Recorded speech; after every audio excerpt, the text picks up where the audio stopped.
Assalamu alaikum viewers. Good evening, wa Gambia. It's another Sunday, Benin Dohdaje on SUMA GISS GISS with Sulayman Jeng and Aziz Bojang.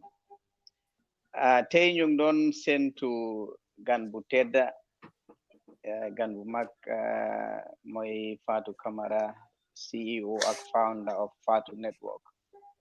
But unfortunately, due to class of programs, mënuñ ko am tey. Why the rest assured ne dinañ ko amaat next Saturday, inshallah.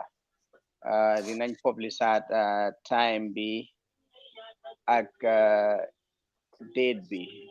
Next Saturday, inshallah, Fatu Camara would be our guest. So ñu ngi jéggalu ci lim mënuta teewe tey pour waxtaan ak ñun ak waxtaan ak yéen. But nonetheless, I've got a font of knowledge, a living library in the passing of Mr. Bojang. So you wouldn't be disappointed. Mr. Bojang. Yes. Thank you so much, Mr. Jeng. I don't know in what language to start because you started in Wolof and then, but anyway, I want to say thank you so much. We really miss out on Fatu Camara, who would have been a great resource person for this program. Nevertheless, we will try to deal with issues as they come and we will give our best to it. Inshallah. Yeah. Jërëjëf. Comme turi programme bi nu mel rek suma gis-gis intention bi mooy ñu jéema gestu anything mu ngi current and it's the burning issue at home in the Gambia ñu dal di ko jël di ko gestu ku nekk wax ci sa xalaat ak ni nga gisee noonu la war a terale so I think a lot has happened in the week. We could, talk on it briefly. And I think man lima gis lo hamne daf mahala tital tuti. Moy suñ politique bi mu ngi hala am lu ñuul ci biiram. Loo xam ne suñ ko waxtaanute ci yar ak teggin. ñu jéema xelalante ñu ni neen mun nañoo jural loo xam ne ëllëg ñun ñëpp dinañ ci am rëccute because soo seetee Gambia du dëkk bu rëy ok si biir aduna si soo ko seetloo mu ngi bokka ci dëkk yoo xam ne ñoo gën a tuuti am na fii in Europe soo waxee ñeneen ñi population ni Gambia is less than 3 million dañ dee ree because yaa ngi am cities like Birmingham ñu ngi am over 6 million population so it's like it's twice or 3 times bigger than the Gambia te loolu is just one city understand nga so nga am a whole dëkka so definitely naturally nit ki si sa gis-gis da nga feel ne pour defar réew moomu dafa war a yomba waruta nekk loo xam ne dafa jafe waaye li angale de wax Gambian bi dafa peculiar dafa nekk nit koo xam ne pour xam ko dafa jafe ba pare lu nekka su xewee is like dañ ko dee coow ba pare sometimes dañ ko dee jël to a different yóbbu ko to a different level boo xam ne waru fa àgga ok man maa ngi xalaat bi ma nekkoon gune bi ma nekkoon xale di in Basse polo moon na ok doo daan mun a ràññee like si neighborhood bi ban kër moo nekk parti bi o ban kër moo nekk beneen parti doo ko mun a ràññee waaye léegi is very conspicuous soo demee nit ki it's very easy pour nga xam ne kii UDP la xam nga because it's like dañ ko jël as a badge of identity instead of young identify sa bopa si nga identify sa bopa si neighborhood bi yaa ngi identify sa bopa to a political affiliation loolu tax na ba suñ jàmmala dafa xala rataxutoon nim waroon a mel comme si misaal ci gàttal daal li ma doon wax démba biñ nekkoon xale di mag liñ gisoon suñ baay yi ak suñ maam yi niñ doon jàmmalante ak niñ doon demalante di ñëwalante tey ñun suñ politique bi dafa xala tardel loolu xawma lu ko waral yow lan mooy si sa gis-gis I think nañ seet political history bu Gambia yaakaar naa ne issue bi mu ngi fa woon even si time Jawara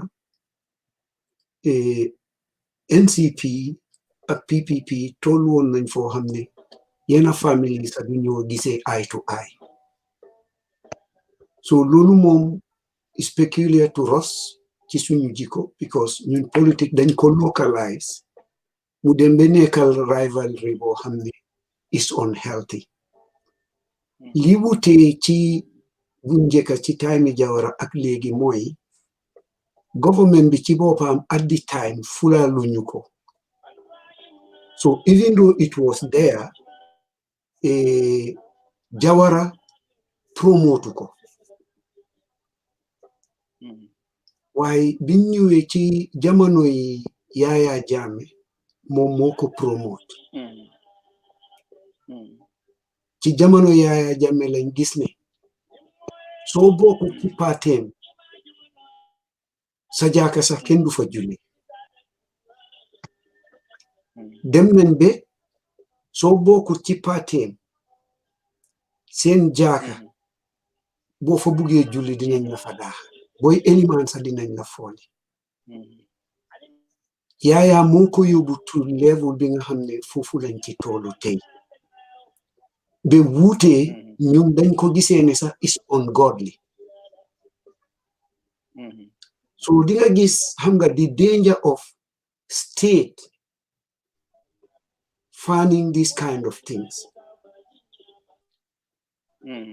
dama la bugg a jox example of Jamaica parce que loolu xew na fa te boo gisee tey the level of violence bi am Jamaica you can attribute it to tribal politics partisan politics yoo xam ne dañ ko radicalize in Jamaica tollu woon na jamono parti bu toog dafa build a housing scheme waaye housing scheme boobu ñen la ko dee distribute mooy parti loyalist duñ nangu mu keneen ku bokk ci parti bi mu ñëw fa then they even introduce ñun tey suñ jongles ñu am nii they are the dons in Jamaica so every party at every garrison li ngay dégg ñu ne garrison mooy seen housing schemes yi dañ fa am a party affiliate koo xam ne kii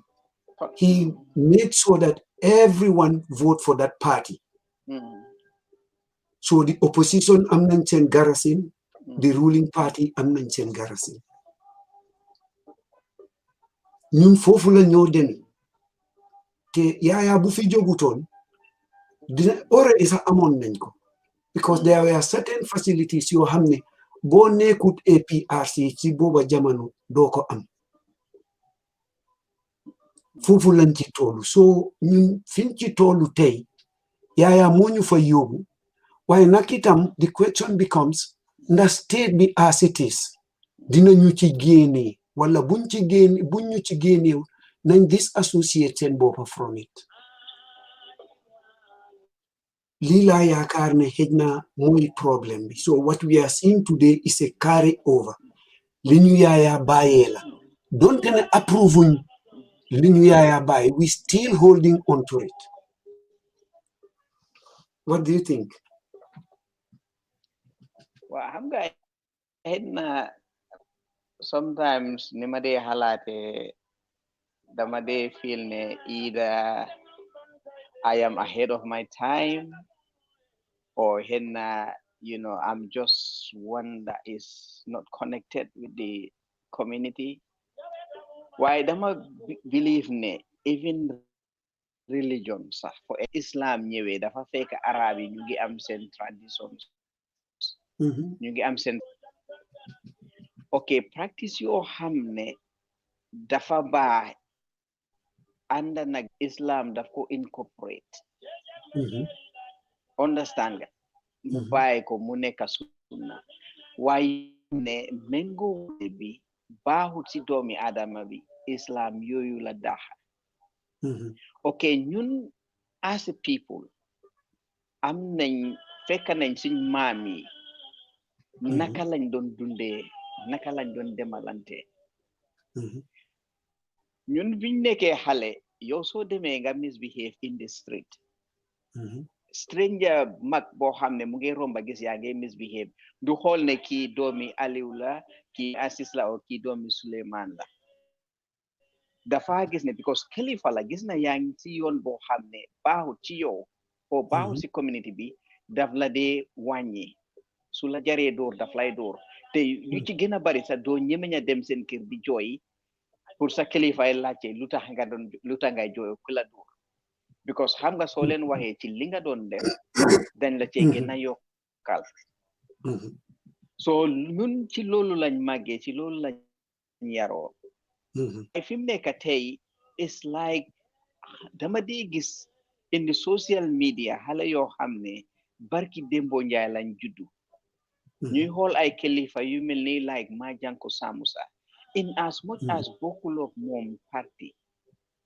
seen xalaat du benn kilifa la am na doom yoo xam ne ñoo la mag so boroom waruloo toog di ko saaga o di ko wax yenn yoo xale waru ko wax kilifa suñ ko seetaan and then people are liking it on the social media kenn nekkul si gisuma social media kuy comme di wax boroom ne tuk kii sa kilifa la bu ko saaga o boroom saaga ne ñu naan la tuk waruloo saaga waaye li yow dañ koy ñëw like di la gën a jox faaya nga gën a mun a saaga so yooyu dafa bokk ci loo xam ne is not the state moo ko instigate loolu society moo nekk di fail in its responsibility because dañ dee wax ne the bringing up of a child is the responsibility of the whole community or the whole village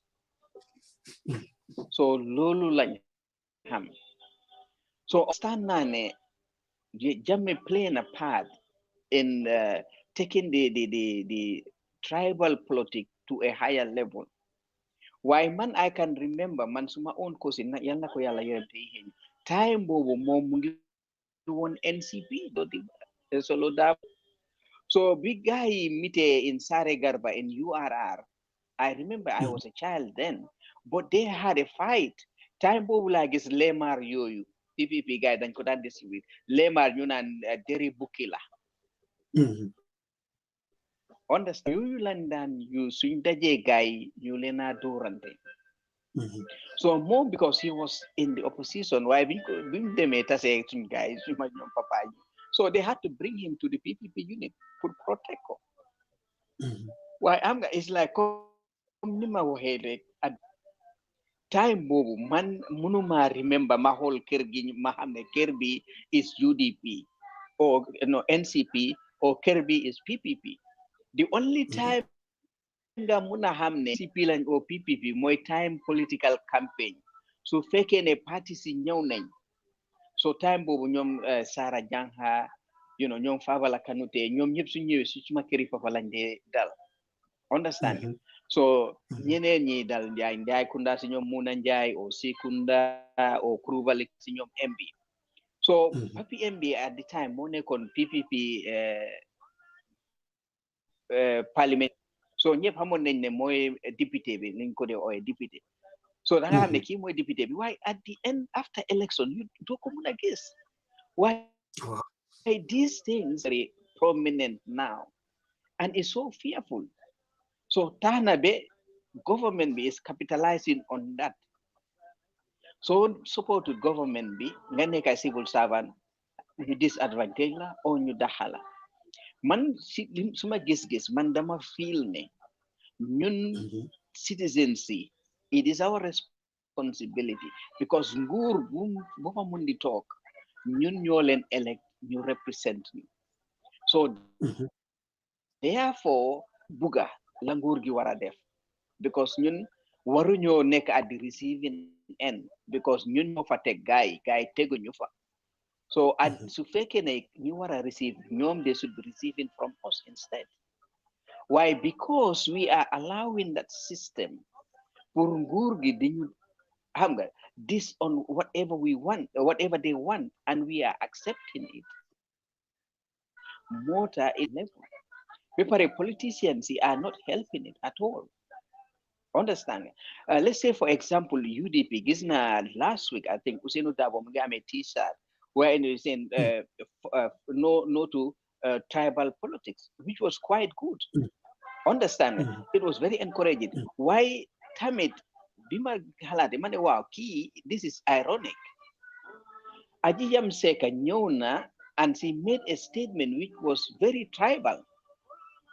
And everybody on the social media call on the UDP executive to come out and condemn that statement from.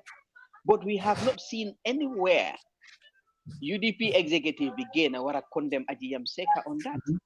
Understand? So Almami Talbim Gene, he was trying to defend Ajiyam Seka as the spokesperson of the UDP. So for them only to turn around and say, come limo bamba mas of our comments. Hamga nitki balanga I digle sangu danga wara set. Because your setulo be parenga buga digle nit sangu is very ironical. Politicians should take it upon themselves, all our political leaders, be it Barrow, be it Halifa, be it Makande, be it Hussein Dabo, Dr. Sise. ñoom ñëpp war nañ ko jël upon themselves ñu understand ne the way the politics is going is not helping any of them.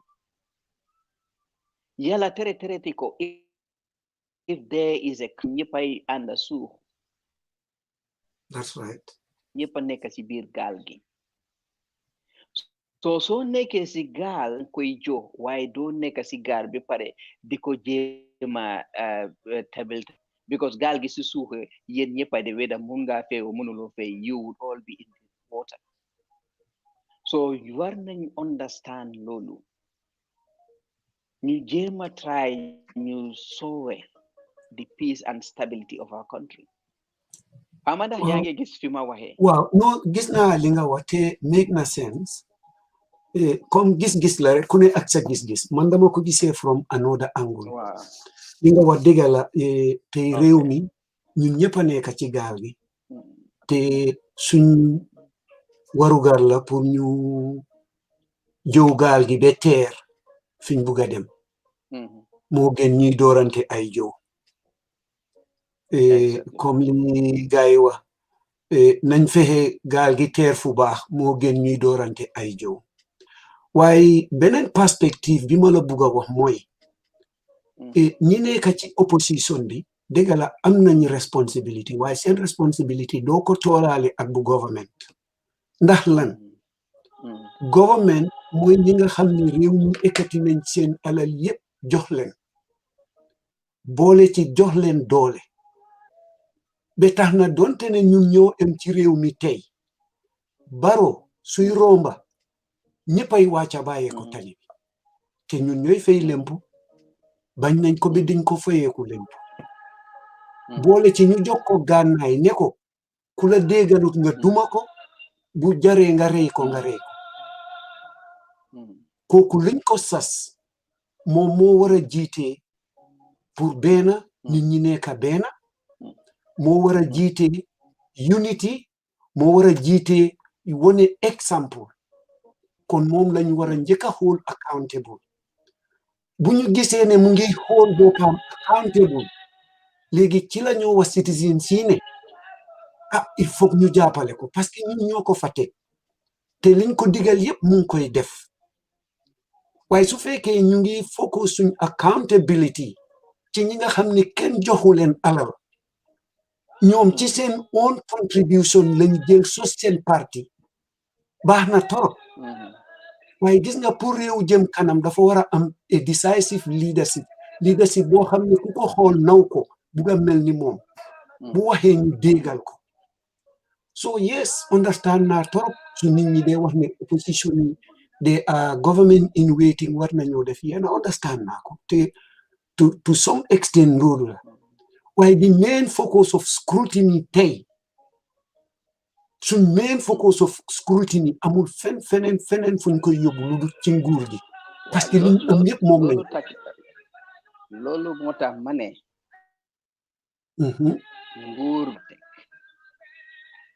ok ñu ngi fa teg Barrow suñu gisee ne Barrow nekkul di doxal ci li sànna ak fànna yiñ ko sarta war nañoo génn ñu ne ko santuñ la lii te xam nga booba suñ ñun ñëpp suñ bokkee benn kàddu bi ñu wax ci benn baat bi Barrow du am choice dinañu déggal waaye Mr Jeng léegi téye ko fa léegi xaaral rek léegi nañ indi li nga wax ci Ajiyam Seeka this is the thing Ajiyam Seeka wax na loo xam ne is condemnable UDP defend ko right ok léegi li xew ci Barrow camp ñun ñëpp ñu ngi koy dégga te itam ñu ngi koy defend te kon léegi fan la ñoo tool waaye su fekkee ne dañ war a see nañ deelu gannaaw léegi to move dama yaakaar ne kiñ jox suñu alal mu war a njëkk a jël exemple benn mu distance boppam ci li nga xam ne anything loo xam ne àndut ak moom gis-gisam wala I think yow si sa statement bi bokk na si one of the major problems that we as a nation are facing now waaw benn because UDP ñu ngi defend Ajiyam Seeka Barrow tamit mu ngi def things yoo xam ne àndut ak niñ ko sarta gaay NPP yaa ngi ko defend so both parties léegi ñu ngi gis waa kii mu ngi wrong ni ñaam yaa ngi ko defend ñu nit suñ nit a ngi wrong dañ ko war a defend wow li angale de wax two wrongs cannot make a right my point here is whether yangi NPP or yangi UDP or yangi GDP we are all Gambians understand nga Mr. Jeng I have a little bit of difficulty nita manela I'm a little bit passionate about this fi ma dooree foofu nañ fa emphasize ñaar ñi kenn am na koo xam ne kii kenn joxu ko dara xam nga li may wax am koo xam ne ñun luñ am yëpp lañ ko jox ñi ko bugg ak ñi ko bugut yëpp mu ngi téye seen alal waaye xam nga olof Njaay dafa ne tooga su naree ne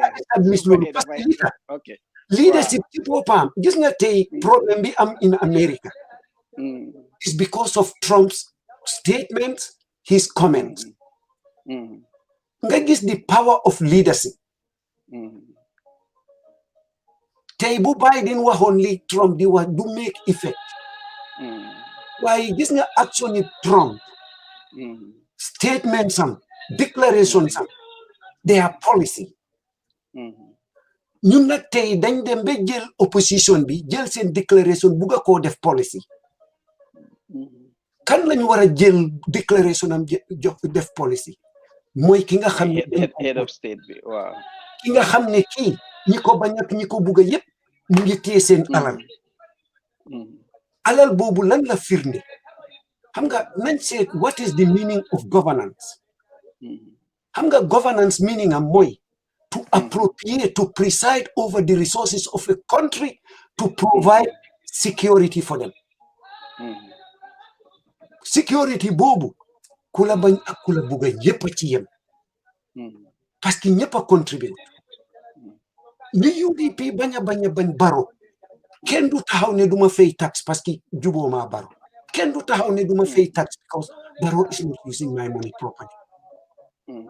So man dëgg la war nañoo wax ci opposition yi waaye dama yaakaar ni we are spending disproportionate time focusing on an area boo xam ne bii kenn joxu leen su ma yeboo ne they are private entity. I think I can understand you are very passionate and because you are very passionate on this, you are taking, you know, a very biased, yes, but now I will slow down. Understand and appreciate Nako. Menga quite a lot of sensible contribution. Well, I think because Mayulo Mama Daniel, Munulo wow, Fanladon Jublu.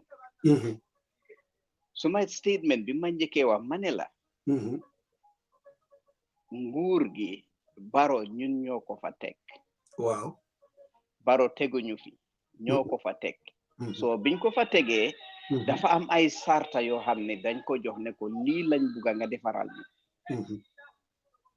Weda ñi ko sànnil carte ak ñi ko sànnilut carte léegi comme ni nga ko waxee. He is presiding over suñ affairs. He is supervising our wealth. Understand?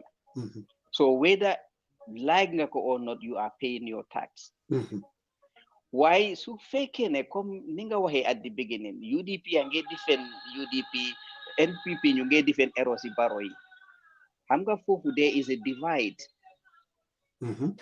Understand nga man fi ma waxee mooy when it comes to issues yoo xam ne are national gis nañ ne président baa ngi def loo xam ne jaaduwut ñun ñëpp dañu war a wax ci benn kàddu ñu war a wax ci benn voice irrespective of whether UDP nga whether NPP nga whether GPP nga ñun ñëpp ñu bokk benn kàddu gi ñu wax ak moom suñu waxee moom as a nation in a collective and single voice dinañu déggal whether neex na ko o naxari na ko waaye su fekkee ne ku nekk ñu ngi yuuxu fii kii di yuuxu fale kii di wax fii kii di wax fale dafa gis ne these people are talking chorously and no one is listening to each other. Why should I listen to them? That is my point. Okay. So I am not. Joma example of a collective. Wow, legi joma an example of a collective voice. Ak fan naka lañ ko mëna demonstrate. Li tama laaj la ko moy. Let's say for example, this Nigerian citizen came out to try to hold Barrow accountable to his voice. Mu jóg def li ko ne. Wa xam nga voice bobu. Wow. Voice bobu. Wow. Dafa am a legal and moral issue. So bobu is a divided thing. Why man hamne bima buga pick as simple as a face mask. Xam nañ ne léegi COVID-19 is a pandemic boo xam ne differentiated whether UDP nga or NPP nga mun naa jàppa anybody differentiated kii président la or kii farmer la mun naa jàppa anybody so Barrow being the head of state the government they implement ñoo design those policies ñoo ko implement ñu ngi encourage olo moom Suko Bridge all come together as a nation. What you've done is wrong. You should not do it. Because you, as the head of state, you should wear the mask so that everyone else would follow suit and wear masks. Why so fake a guy UDP and Kone no sol max guy NPP no waruko so like the Minister of Health knew in his defense. So there is a divided voice, and that is where I am speaking from. When there is, a thing bohamne that concern all of us, we need to speak in a single voice. We need to come together and fight against it. Like corruption be. Corruption is affecting every Gambian. So Halis Binyo Tifil Tafal Disacha is not Halis UDP alone, it's not Halis NPP alone, it's not Halis GDP alone. It's Gambian money. So we need to come together and speak in a single voice so that the president can come out and speak against it. Even should Neko the arrest, why for a start, let's hear him come out in public and talk against corruption so that people will know this guy is really serious about combating corruption. But so taking a guy UDP yange about corruption in government, and those supporting the government are supporting him, it's like do muna gel things seriously. Because if I feel there is a divided voice in this. Why so taking everybody speak in a single voice because alpha affect Hamna, of course, those Hamne, they are culpable, they would not talk. Why generally we could all come across parties. That is my point. Make no sense. Why majola bena lebrek? I'm not kune. I'm not bena magbune. Biya la defare haram. Dafane from Adam ubilen sen game and dafa numay rotal from Chico. Rotal corruption. Chini duga sen game nyom dan chiti sen game nete. Ni amot no jogne haram. So obviously dunchi musa am a single card. Limunona am punyumuna am a united card wala you put pressure on the government. Moy buñ amon policies. And again we will come to the reforms. Hello, Mr. Jeng. Are you there? Suñ amon constitutional reforms inga hamne dinañ empower the citizens to hold the government to account. So boba we will be able to speak in a voice bohamne president in Akodega. Why tay president because it's like we don't need to come to a single rally to march for corruption stop. But almost every party munge point to every party munge point to government corruption. So amna the necessary reforms. Citizens can take action against government for actions that are contrary to policy or for inactions. Lolu nak amut. So bimuna am lolu. So it becomes a little bit difficult. Why lima buga wa fi moy government dafa melni again nañ ko indi ci kër. Su fekkee ne te yow borom kër nga ngay digle julli te doo julli sa doomi dañ cee toppa duñu julli. Président bi moom indi the policies moom la again go back moom lañ jox suñ resources ne ko ku defu yoon sax nga duma ko mu toog ne nañ wear masque mu toog ne nañ bàyyi public gathering waaye ñu gis ko moom benn du wear masque ñaar mu ngi sol nakalaati du sol masque ñim àndal duñ sol masque te masque di lu si nit ñi donte ne feebar bi dafa raglu waaye masque ñu musuñu koo xam su fekkee ne ñu ngi xëy di gis bàyyi everyday mu sol ko xëy na because ragal nañ bàyyi dinañ ko sol waaye su fekkee suñ bàyyi mi ñoo digal loolu moom du ko sol buñ gëstoo gisuñu ko duñ ko sol xam nga leadership role model moo tax sa kaddu leadership is leader is policy. It doesn't mean that every policy has to be written. A statement by a leader is equivalent to public policy. I'm not blaming him, to be quite honest. Why do you buga litan nin fula luñu li nga xamne moy li gëna important waaye nag li nga way tam d'accord naa ci bu ñu xool nguur gi parce que tey yow baadoole bi boo feebaree baroo feebar te benn péngu lañ am baroo lañ koy péngu kon just because baroo defut li bu ko toppa parce que bu feebaree nga feebar te benn péngu am moom la ñoo péngu te su fekkee dem nañ ba gis ne léegi kan la ñoo sacrifice yow yaa baroo yow la ñoo sacrifice waaye duñ sacrifice baroo kon because of that buñ toppandoo waaw buñ toppandoo baroo nañ fexe ñu aar suñ boppa waaye nag li gënoon mooy ki nga xam ne ñëpp nawloo nañ ko ñu yaakaar ko jël suñ alal yëpp jox ko kooku waroon naa doon sant yow boo xam ne roy waay la ci réew mi well, I'm like, Edna, you are talking in an ideal situation. Wow. Why that ideal situation is never practical. The common is in any of the in any country in the world. No. I'm not fide. Man Canada fi maneka fi. we have an ideal situation because Sun leader is a role model. In terms it's not possible. Okay, Mr. Bojang, it's not possible where in government the far talk correct the job citizens anything liñ buga. No. Citizens again demand for. No, so that is what I'm saying.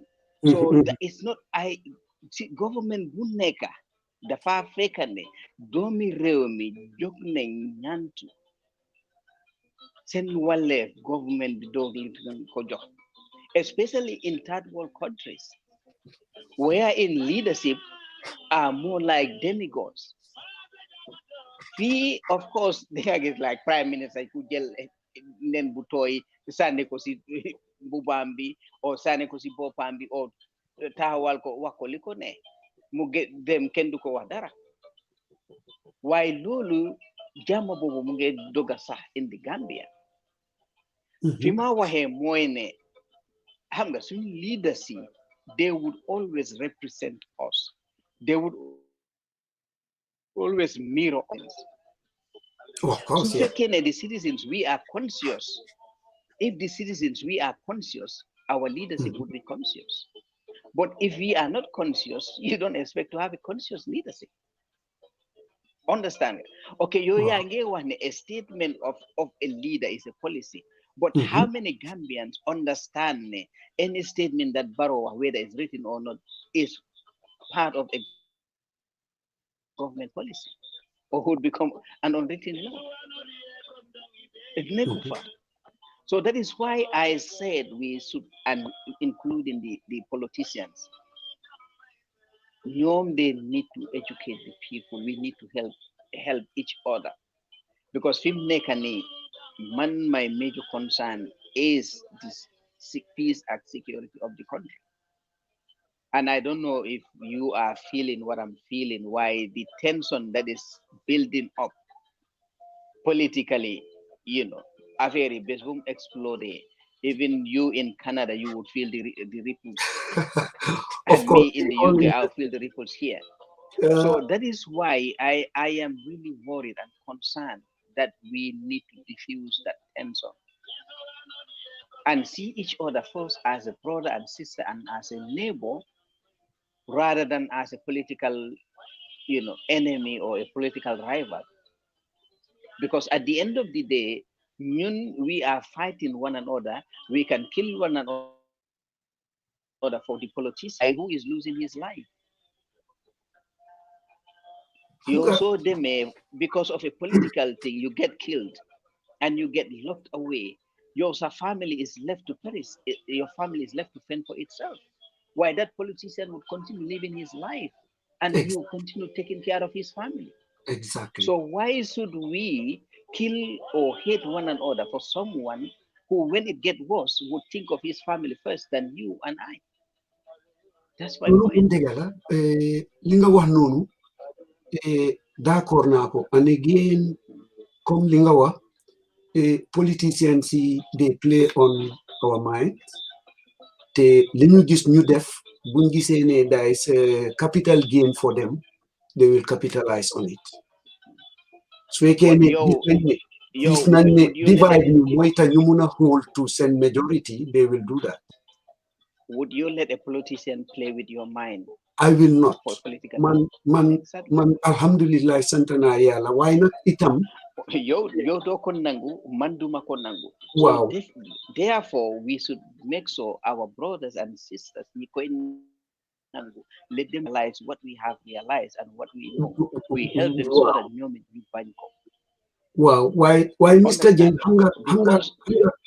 hanga dafa an underlying issue do hamne itam hina nañ ko seet suñ system gis nga soo buggee control nit dang koy staff both in terms of food, in terms of intellect,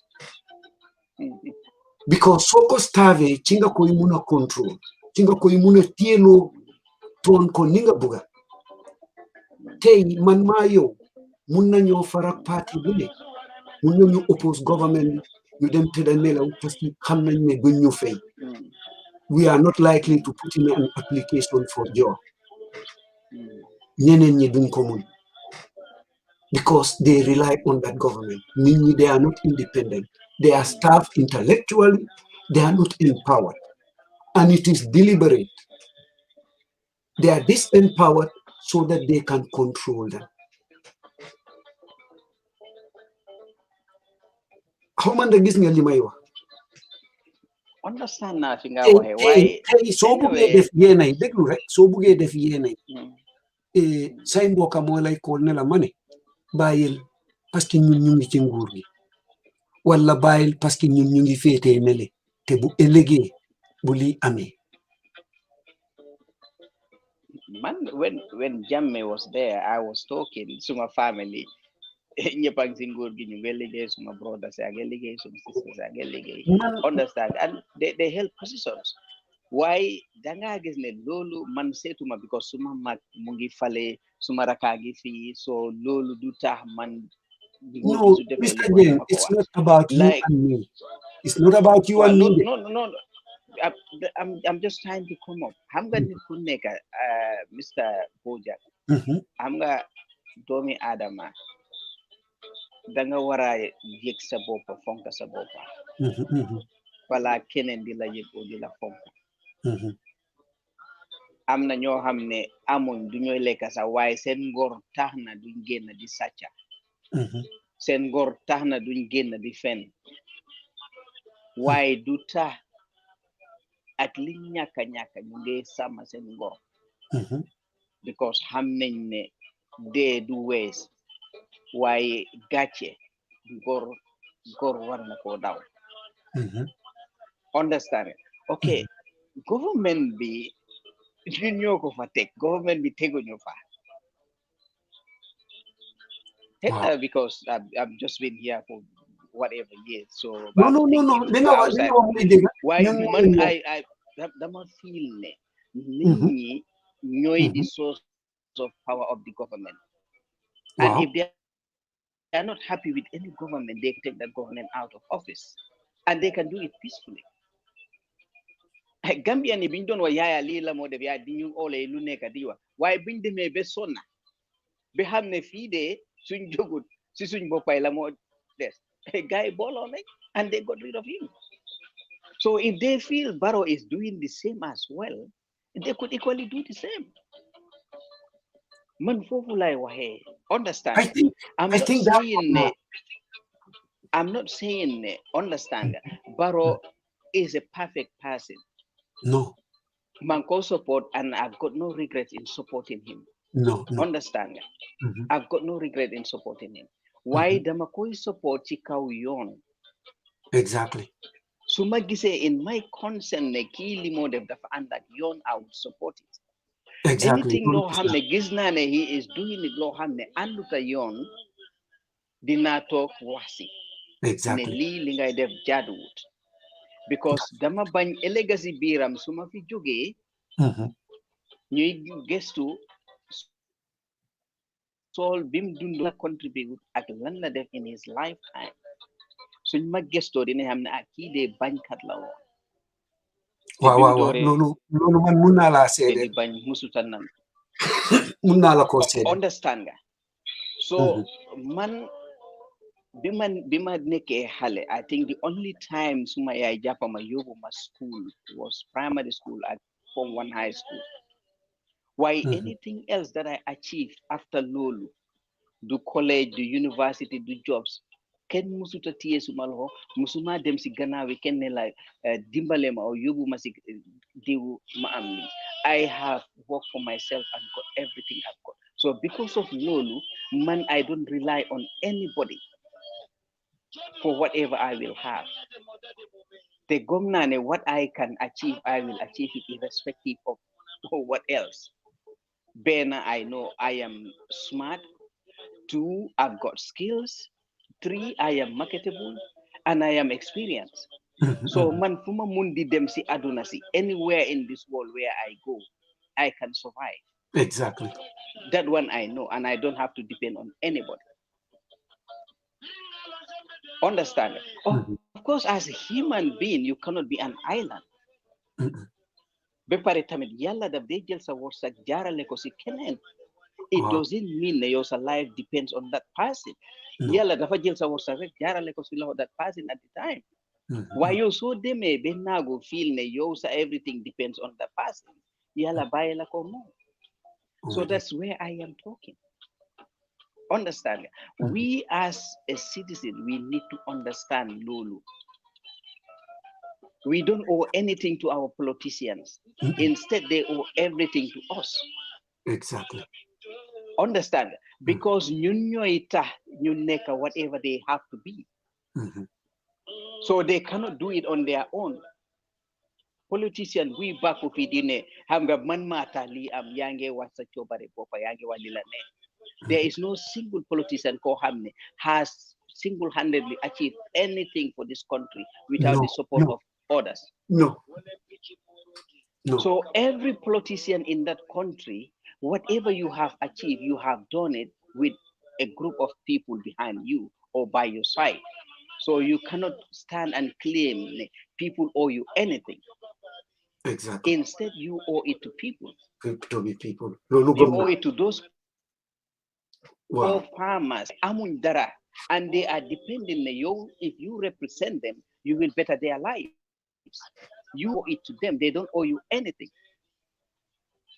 So once understanding Lulu, and we believe in the leadership, they are not demigods, they are our public servants, then we will hold them accountable, as a single body. Why su fekkee ne ñaari nit a ngee xeex ñeneen ñaa ngee jéem a fay affaire yi du mun a dem fenn. We need to do it collectively. That is my point. Well, I think I cannot agree with you more. You've said it all. Lulu important matter. Giving power back to the people is important. And the government would never hand over power to the people. Yes. Wow. Hamga dama ci suma courses dafa am numari very interesting. Suma bena professor munema do jot nit an institution mu ron ko mu go into difficulty mu ñew ne la munuma ko ron so dama koy delo. They will always give you a reason why it did not work and why they need to stay and fix it. Hamga lolu obviously muy politician muy anybody. Every policy bogus, there is an alternative policy to it. Bo hamne bi buko borom spread it out. Dina am good argument why they think your policy is not working, why the other one is better. The role of opposition is to challenge government and show what is possible and provide the alternative.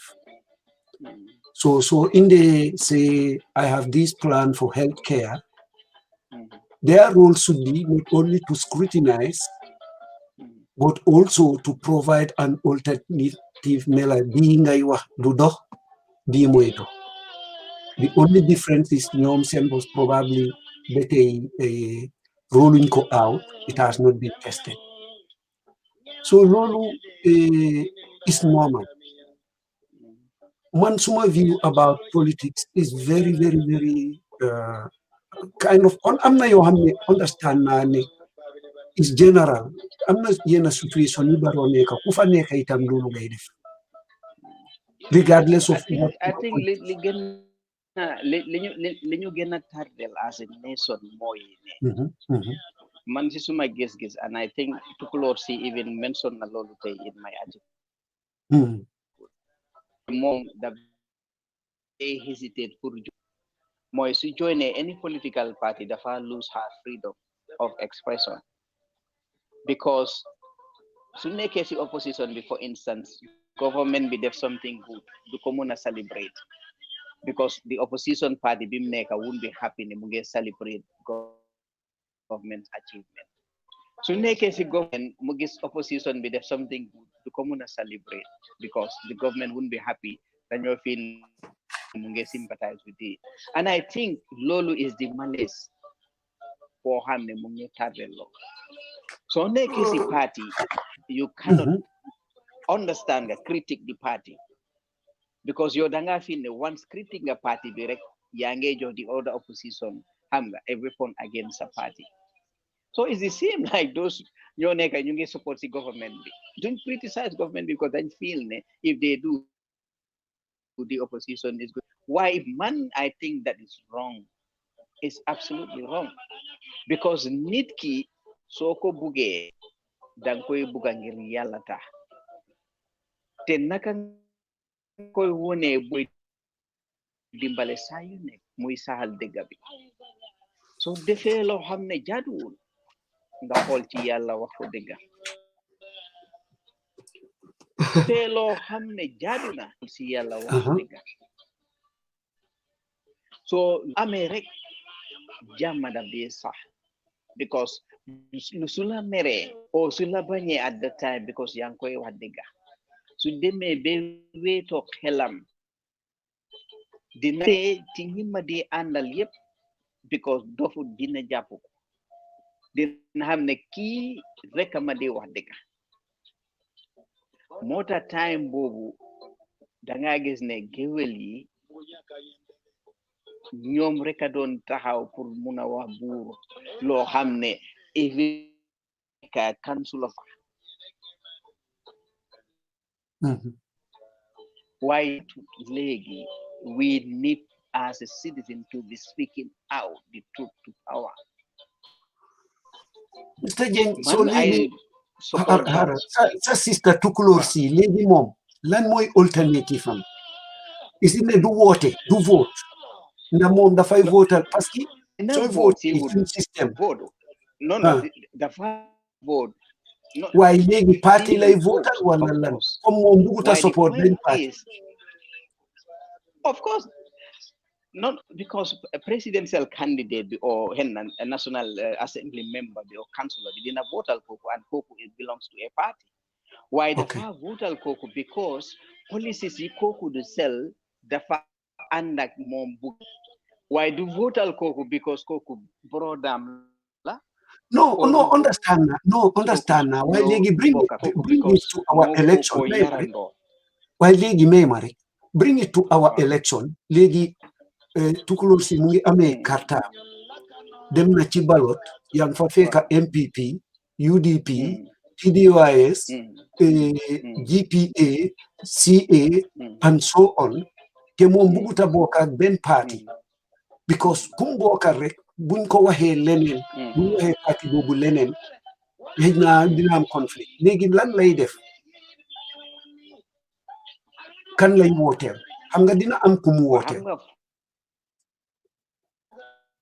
right dafa am ki moo votal waaye ku moo votal dafa des kooku ban policy la sel boo xam ne moom bugga na policy boobu ok kon léegi sa exemple bi li nga wone dafa mel ni ki Mr. Jeng kon léegi bum ne buguta bokka party dafa bugga bokka party on principle and principle bi mooy parti boo xam ne mu ngi sell policy bu ànd ak moom bi mu agree te yaakaar naa ne someone like me man itam I hold that view man dama bokkaat a party xam nga yaa ngi wax in Canada no maa ngi wax in Gambia parce que man suma understanding no, I'm just help you here. Yeah. Because man example binga wone. If I get it right, 90% of Gambians they are voting on personality basis instead of on policy lines. Understand? Wow. Man feel nane. So belonging to a party. Yangi Bokasi party because you share the ideals, the vision of that party. Understand? So if you share that vision and idea party, in the joint party, you should have your voice. Why don't join and lose your voice? Hanga dama yaakaar ne li ngay wax itam is an ideal situation te dañu ko gomlo ne then 99% of Gambians give vote on personality. So you don't believe when you belong to a party you should speak your mind independent. Of course, I believe in it. Why lima buga wax moy Mr. Jeng, lima buga wax moy I don't think it's necessarily true ne 99% of me vote, they are voting on personality. That is one. But number two, even Sulolu Ame is normal anywhere. In US, me support Trump. They are not supporting him even for policy. Some of them just support him because hey, white. Because he promotes percentage. So called percentage. How would you percentage? One percentage. Oh my God! In US, while man US de, why nangala the likes of Karamba and maybe Nyom Coach Pasamba, would have found out that almost 90% of me voted Trump voted because of policy. It is normal. Nyum society nimu mel, munu ko dindi. Jeng yow basenga judo. Su fekkee ne yaa ngi taxaw election waa base vote luñ la waa sooma expect loolu ñu votal la that is normal xam nga bu ñu gom loolu xam ne nga di ngeen yóbbu ay ma Mr. Jeng tey buñ la taxawaloon with someone from Basse c'est MB Coulibaly nga yaakaar ne kan lay votal yow lay votal loolu is normal parce que li tax déglu rek xam nga li ñu gomloo is the ideal waaye loolu munta am parce que tey ma jox la exemple policy sa munta am parce que su fekkee ne tey man saacakat la yow ngay député wala ngay presidential candidate te sa policy is to fight against cattle rustling nga yaakaar ne dama lay voter is that wrong? No, let us be realistic. How can the politics this politics of elitism funjaan ñu dindi bu ñu nit jël rek dugal ñu ci benn gaal ñun ñëpp ñu woyeeku ci let us be realistic te gis nga ñi ngeen yaakaar ne xamuñu dara xam nañ dara parce que meema tey sooy wooteel nit li ngay njëkk a laaj sa bopp mooy what is in it for me su fekkee ne yow tey saaku maalo mooy sa main issue buñ la joxee saaku maalo danga koy votal da loolu dafa ay soo ma buggee oo ci rally te man awma maalo nga ne ma ñëwal ci rally bi waaye di nga añ te dinaa la tibal nga yóbbu sa jogo nga yaakaar ne du ma dem dama lay laaj is that unreasonable? It is very unreasonable. Gis nga Mr. Jeng very unreasonable.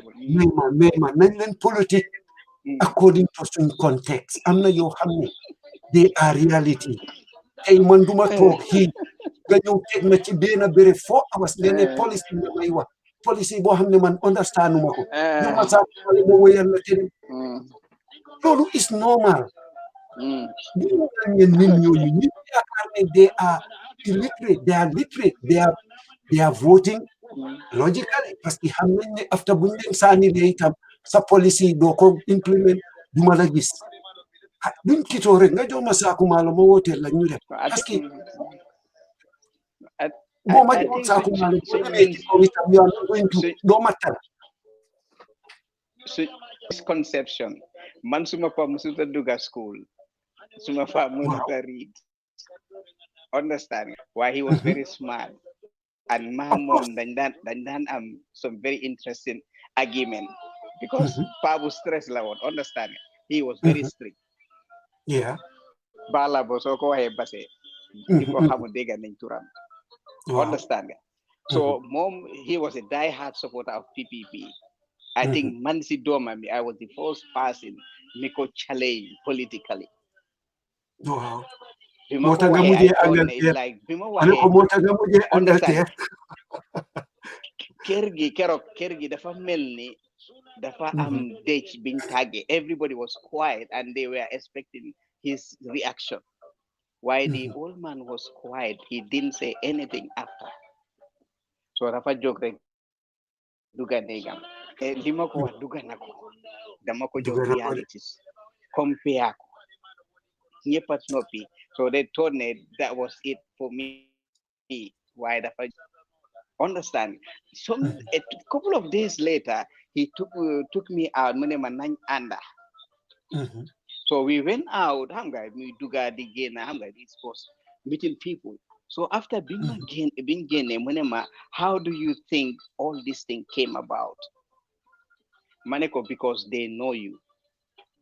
Mu ne ma no, to just xam nañ ma because of that trust.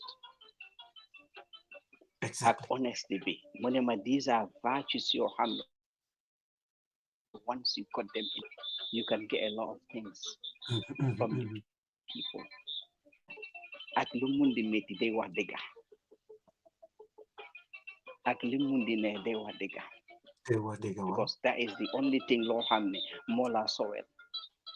Okay, mun nañ la implicate at the end why eventually it would prevail because dëgga moom always dafay prevail over fen. Understand? Okay, xam nga ñun dañ day feel ne because ñun dem nañ through the normal school system. So we are elites and academics. Ñu demul school ñi xamuñ dara. Waaye li ma bëgg nga understand, if you understand the history of Africa before the advent of colonialism, amoon nañ their own system of government. Guys dañ doon vote, amoon nañ democracy and everything. Dañ doon am leaders, am nañ generals, am nañ leaders, am nañ treasurers and all those things. They've got all those things in place. Understand? So loolu doo mun a wax ne that system of governance and democracy amutoon in Africa before the coming of the Europeans. It was there. Understand nga? So ñun dañ dem ba si biir ñu bàyyi suñ law. So we need to come up, understand nga? Ñu jëlaat that responsibility. Because xam nga pour gom ne yow nguur gi la war a jox ngay dunda nguur gi la war a sa xaalis la yaa leen ko jox. So you must buga nguur gi spending xaalis boobu on those things. Okay, let's say for example, jigéen yi dee at birth, at childbirth. And people are not talking about you. Instead of, let's say, government be like, mujel halis, for Johan Nengi helpline on the COVID. I understand people are struggling. But who are saying, no, we don't want that rise, use that money and invest it in the health sector. Mr. Jeng. How many Gambians are saying, no, we don't need that money, invest that on NAWEC for new regular. Can I make an interesting confession here?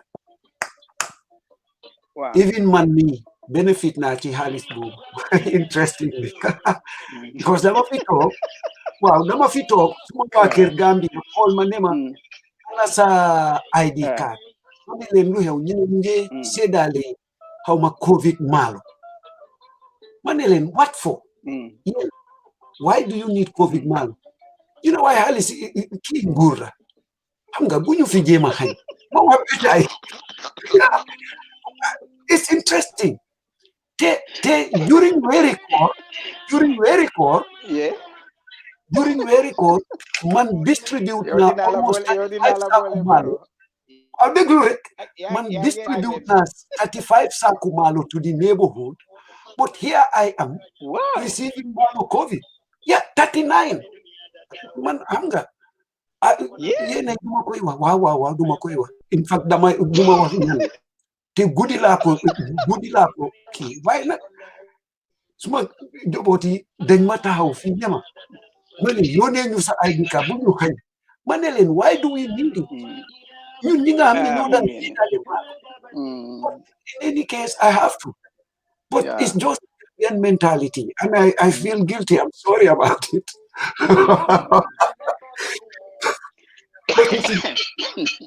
So I'm like minor things like this. They're annoying. Wow, understand?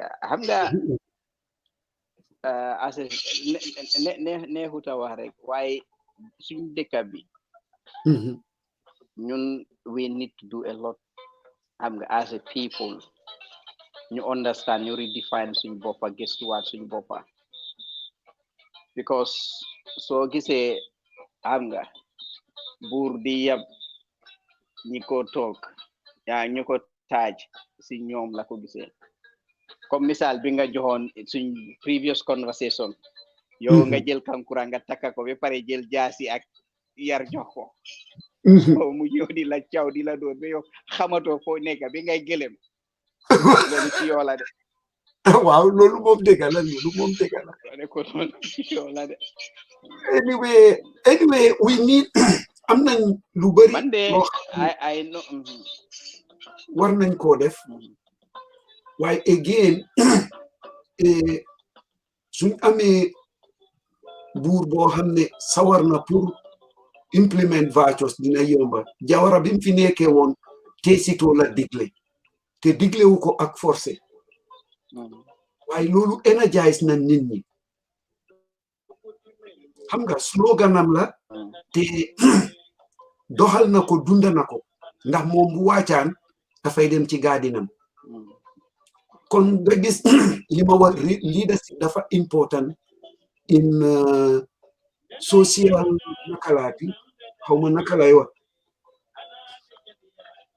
am na benn phrase bu ma bugg a use waaye socially constructing the narrative even the way forward for people loolu important na ci torop boo amee leader boo xam ne is an example dina tax nit ñi follow ci ma jox la exemple suñ néebo Sénégal Macky Sall kenn gënu ko am opposition waaye si Covid bi lan la def he invited all the opposition te dañ ko uyu si right loolu dafa am lum set in fact balaa boobu bi mu winee election mu xam ne win na with a large majority he still called all the opposition to a dialogue munoon naa toog ne I have the mandate jox nañ ma a clear mandate why do I need them loolu wàññi na dangari opposition bi wàññi na hero ngaayo bi parce que ñi doon bugg a xee ci yëfi parti dañoo gis ne ñun kat bu ñu rey suñ boppa parce que ci ñoo reyanteel gis nga ñoom ñu ngay naan coffee ci biir palais bi loolu man foofu lay waxee dëgg la citizens yi war nañoo jóg waaye ngalla nañ am nguur boo xam ne dinañu jéem a energize pour ñu mun a unite loolu am na ci solo trop parce que leadership bokk na ci rôle modèle loolu nañ ko man duma toog di blame Barrow déedéet duma ko blame waaye dama koy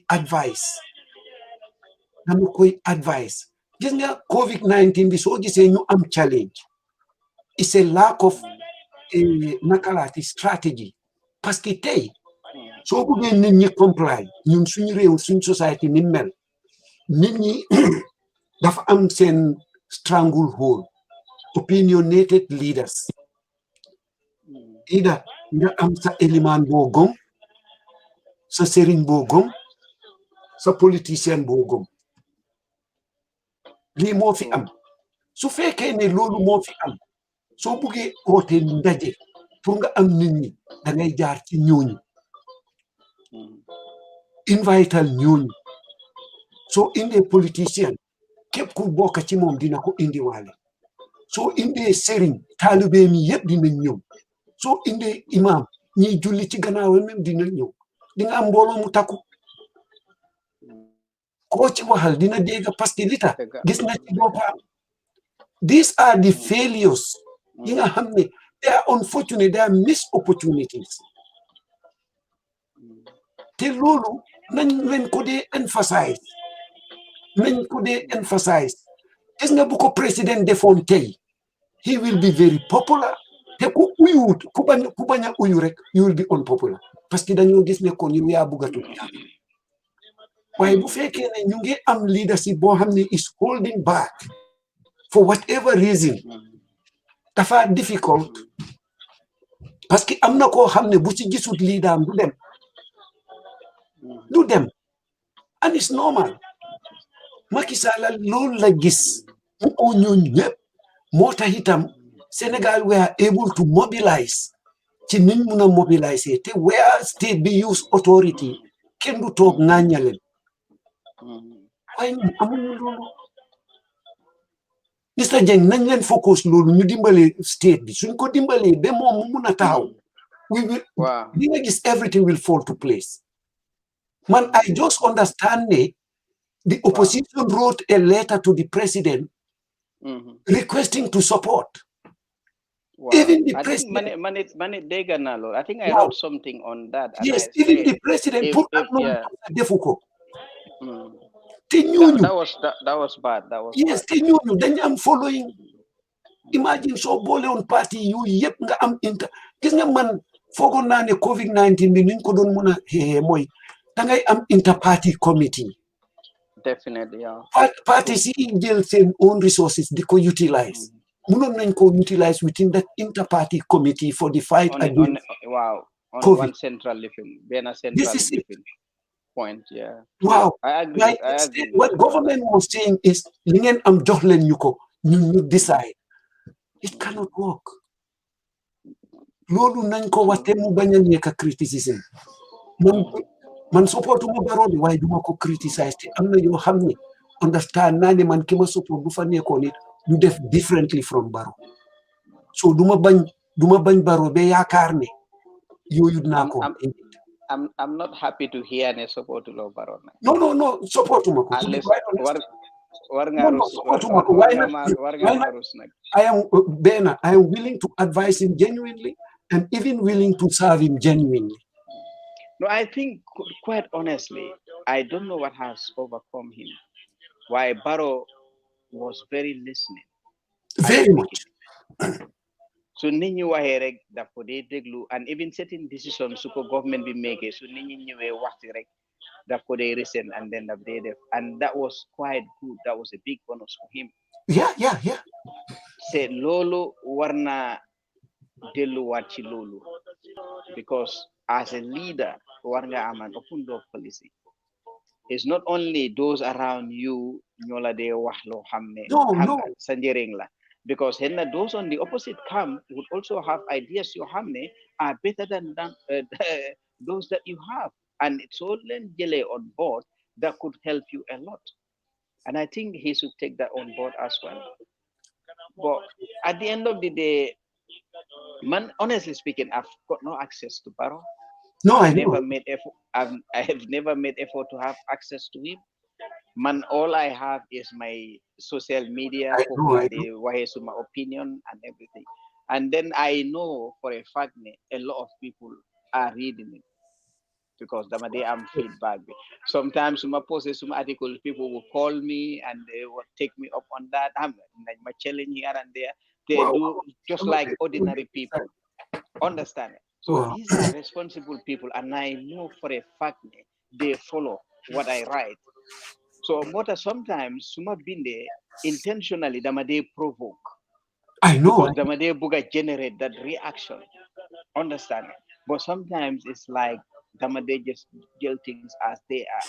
But I am a human being as well. I've got feelings. Understand it? I try my best. I'm going to disassociate my personal opinion from, my take on issues on my walls. While I try to provoke a reaction. Understand?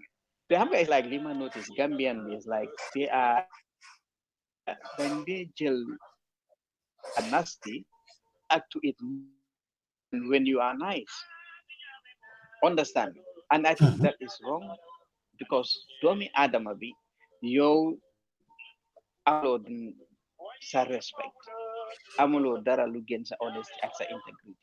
So there is no reason on earth luwara wara compromise law. So manyan let's say for example, Hamga, like Casey Yakumbabi. Duga nga fo xamne nak mom.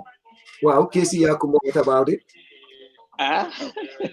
What about so Hamga Casey Yakumbabi, nima ko gise gayan ko jema politicize. Understand nga? And I don't think it's right for you politicize ko because we among issue with Barrow guide them si court si. Understand nga? Judges si setuñ ne key is against Barrow or key is against UDP la dañ xool li luwaay dëkk bi lifin ñu jaarale ko foofu. Okay, ci li ñoo wax police bi they are doing their job. When I wrote this article, there was, someone from the police department came up called Manema, look, Jeng, you need to take your time, understand, because there is another side to this story. Understand now, there is I did it deliberately to provoke the police administration to react. Understand, because of law, Daba Malik statements he make at Giss Giss, those statements were very implicating and damning on the side of the police at NDAB. Because mom the categorically clearly guy the officers on down then implant evidence be on the on the suspect. So your police officer, you know how serious that implicates. You nga nekk police officer nga dem effect and arrest nga jël evidence drug nga implant ko on a person nga ne moko mom te ornal or yalla ne mom xam nga lolu is not an ordinary allegation on an institution. So because of lolu bu na gaay jog ñu gestuwaat lolu topa ko be xam fan la ko wér. Because you cannot just make those statements when you are not in the position to substantiate. So Lola, because I think even though why I am very passionate when it comes to policy issues. Mr. Jeng, police jarum ñu topa Daba Malik, he has every right. Mom ken joxu ko resources. Understand nga? Ñoom nañ follow the facts and the facts will speak for themselves. Why man in the case of Yakumba comme li nga wax buguma ci sori parce que awma facts yi li ma read dama ko read social media te you have divided opinion déglu naa itam li Dabaax wax déglu naa li Sabally wax and I want to lean onto Sabally parce que moom li mu wax mooy buñ jóg di overblow things comme mbir mi ñu ngi koy investigate nañ bàyyi moom yaakaar na ne sax Yakumba li tax yëpp dal ko ci mooy nit ñi dañ politicize lii moo tax police jël stamp seen foot waaye otherwise munoon naa jee fekk loolu amut waaye su fekkee ne dañoo ñëw in terms of professional policing based on li ma déglu from all sides dama yaakaar ne police fail nañ in two areas, that is one in tactics and two in strategy. In tactics in the sense that su fekkee ne yaa ngi dem to hit a high profile personality like Yakumba. No, I think they feel before you go further, it wasn't the police that went. No, so many police, NDEA. Wow. So yes. There's a difference. You understand, ne? No, understand. Drug squad is different from the police. Wow, divorce before Fulama Faker. Wow. So Hedna police is just law enforcement generally. By NDEA, then fail in their then fail on two folds. That is both in tactics and in strategy. In tactics, Sufekene get them to deal with a high profile personality, either directly or indirectly. Dangawara all your facts in place, information, sa entry, sa exit, you dankawara where possible, sa nanga camera, bude sa phone camera la, nga ko di record incident the as it unfolds. Lulu would have helped them. Why, from the way Lima Dega, I think police have no great standing in this case. Proving it will be difficult. In terms of strategy, the Mayakani is a waste of resources. What made you think proving it would be difficult? Okay, you have how many NDA officers are them against the rest of Wakirgi? Whose words are going to be more weighty? One against one, Bobu Mom is a balance of probability, right? But where you have 2 against 10, what's the chance the 2 same voice will stand? Faking amun recorded evidence. So why elaborate on the other one? The other one in terms of strategy, what is the end game? Ndañi drug dealer lañ wala dañ doon tux taay wala dañ amee taay su fekkee ne taay rek lañ amee do you want to use all those resources pour téye pawn kat as opposed to a drug dealer? That is the thing. And here it gets to a point where you will want to think it's because Lumi Yakuma. Budut Lulu, an impactful drug control strategy would target the dealers as opposed to smokers. Limo in Linga Hamne is a failure of policy. Then go revisit. These are drug offenses. They are victimless offenses, if you understand what it means in law enforcement. Victimless in offenses in the sense that they're not harming a second person. Kiko use moi harm bopam.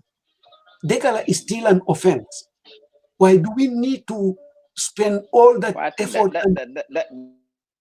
That depends substance. Because so why marijuana I can understand, but money that depends on the substance. So no. Substance like cocaine. No, with cocaine. Cocaine does not harm another person, but it can destroy a whole society.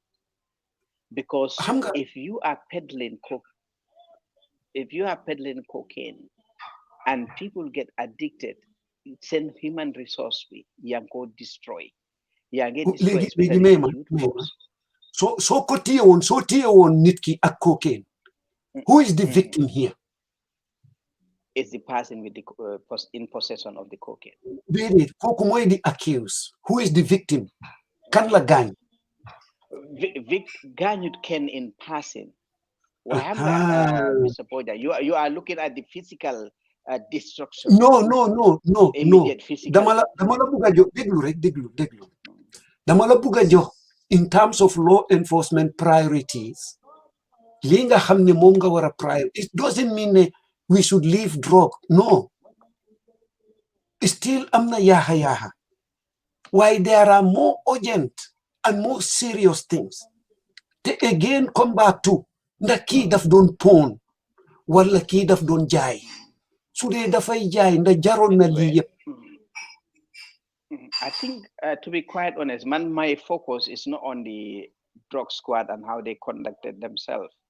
My focus is on the police. And then when I spoke to this person, that man made categorically clear me, because it wasn't a police case, the police wasn't involved.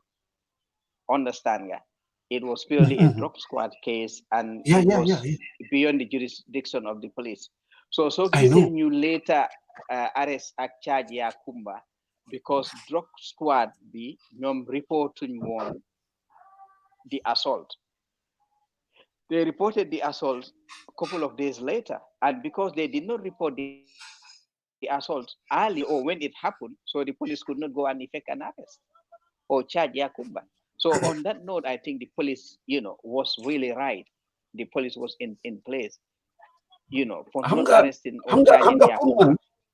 Hamga Purman, I think, to be quite honest, charging Yakumba or not, comme li sabali wa.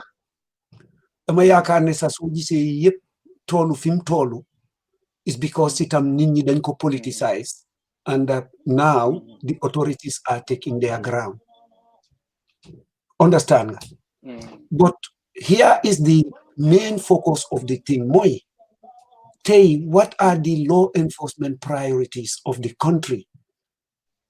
Nah, dem ku am half join, wala ki koy grow, wala ki koy indi. ban moo si gën a am effect. Well, In many countries, in many jurisdictions, the target is Coco Indi. this is Suppliers it. like the target. Wow, Mary. In many jurisdictions, they are focusing on the supplier. Why here is someone called Hamniki. It's controversial. It's a lawmaker. What humanity is above the law, they did it. Why kokusoi di la mom? Nanga make songa all your facts. What I think here is like the facts have been mixed. The NDA did not go after Yakumba. No. They did not go after Yakumba. They went for someone according to Daba Male, big guy handcuff. Wow. Yakumba and get involved. Okay. So the intention wasn't to go after Yakumba at all. Okay, so Hamga Mota Hamga Nitki, you need to your police officer police officer one. Things like this happen. On times you don't even need why when you listen to the narration, you should be able to make a deductive approach. Your legacy law johon case we in the purga investigate already your dinga don't muna map out ban route nga wara jail to get to where you would arrive. Understand? Okay, a crime lolu hamga fi affaire okoye already you and I know both already is a crime scene. Okay, crime scene be you can collect evidence immediately to crime be happening. You can collect evidence after the crime be happening, but you need to condone the scene, the control, muna safeguard evidence you have made. So I don't know why that could have been done to secure the place. So whether forensic science line or whether CR or like they would come and handle.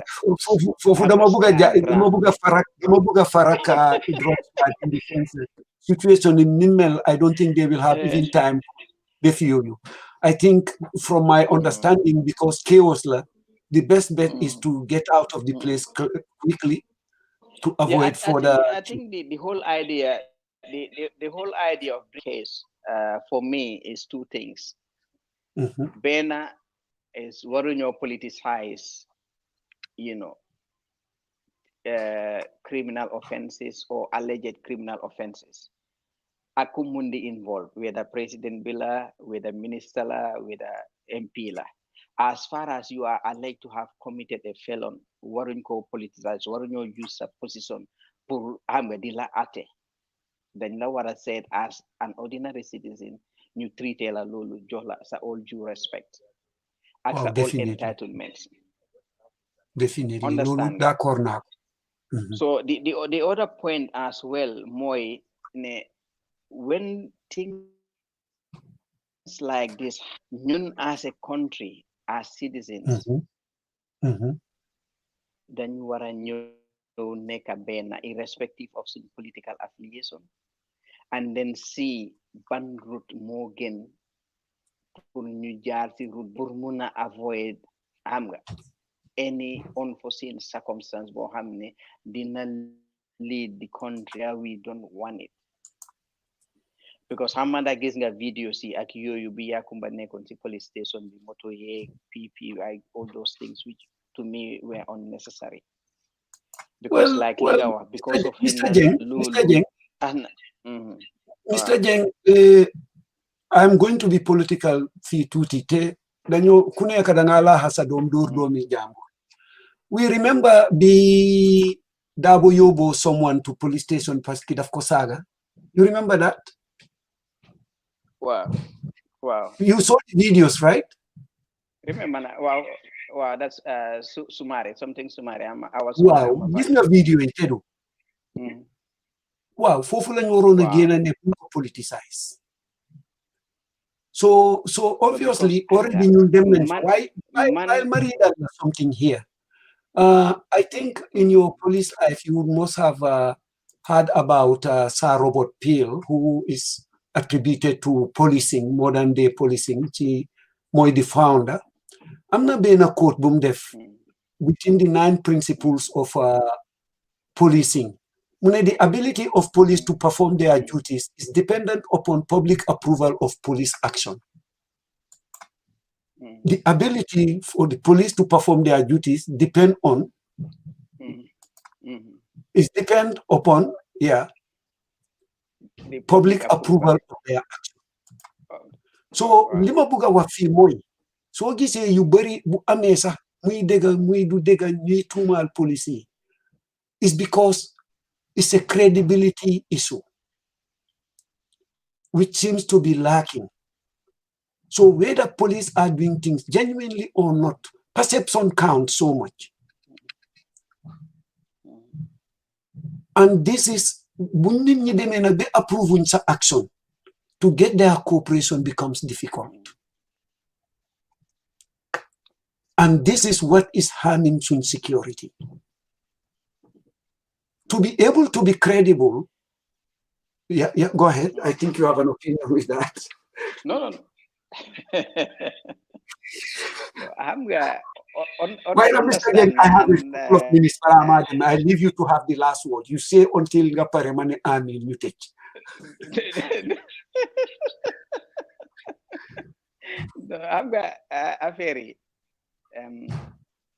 When it comes to, because man lima do appreciate more, because you've made an error.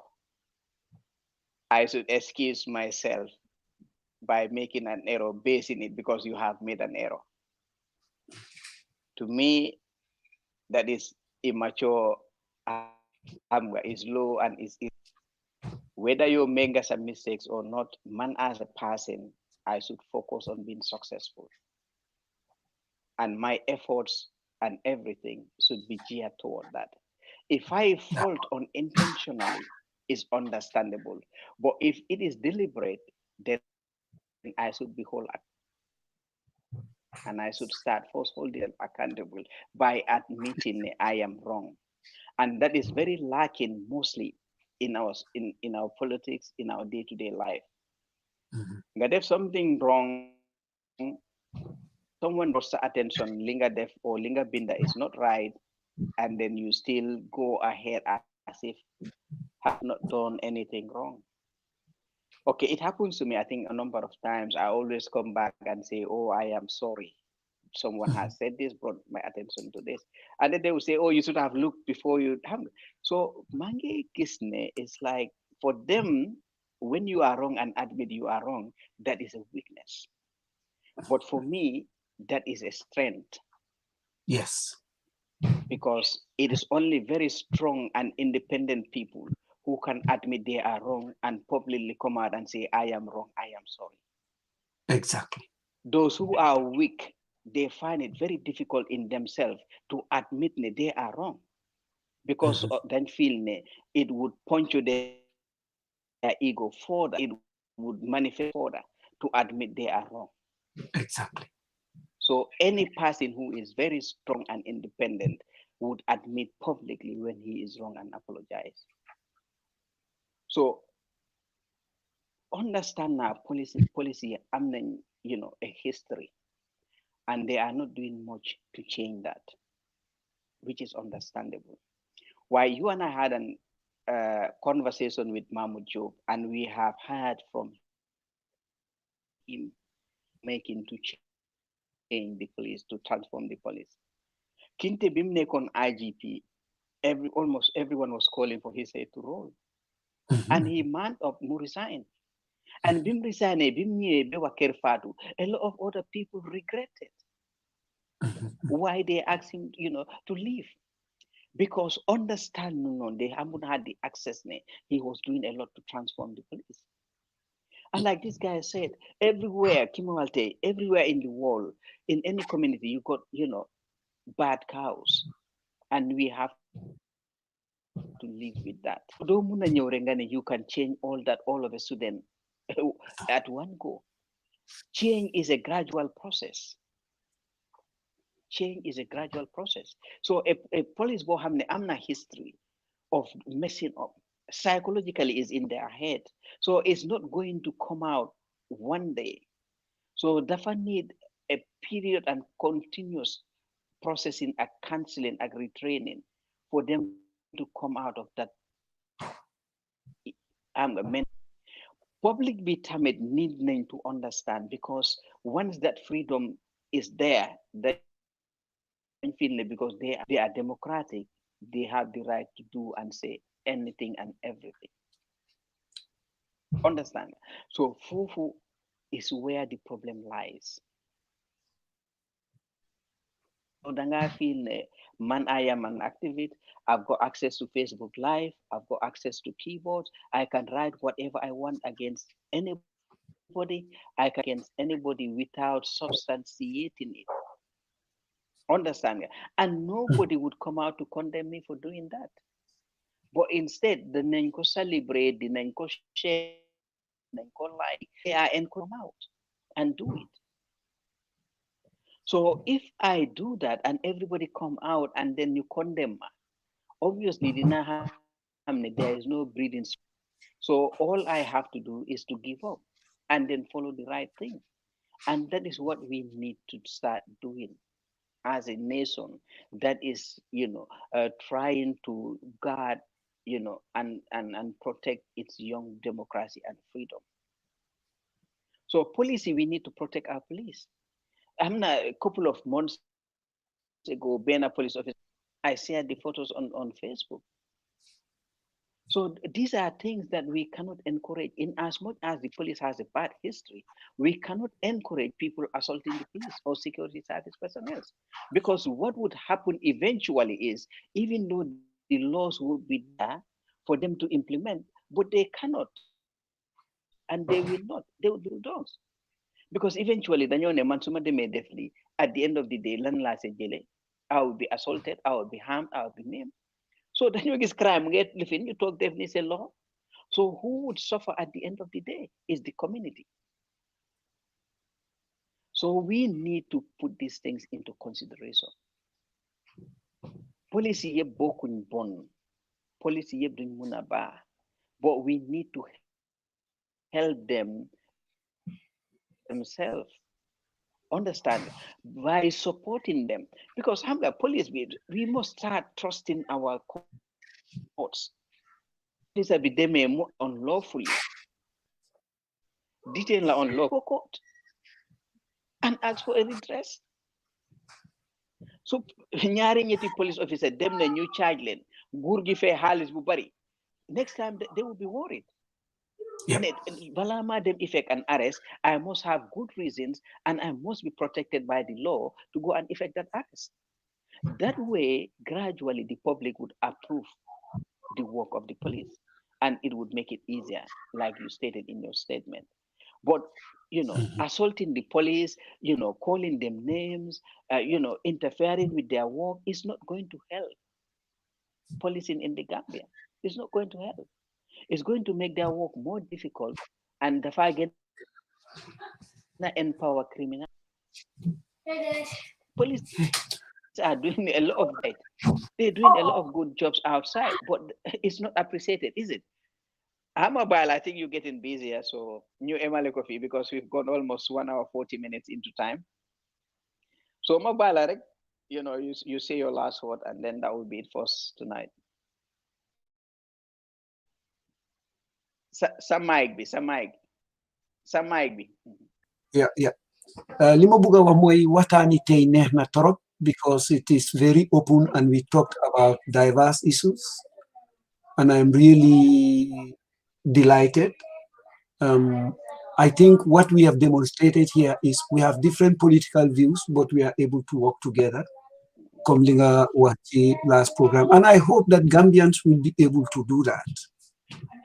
I mean, we don't have to see things together, but we can have a common understanding and we can agree to disagree, but also we can bring different angles.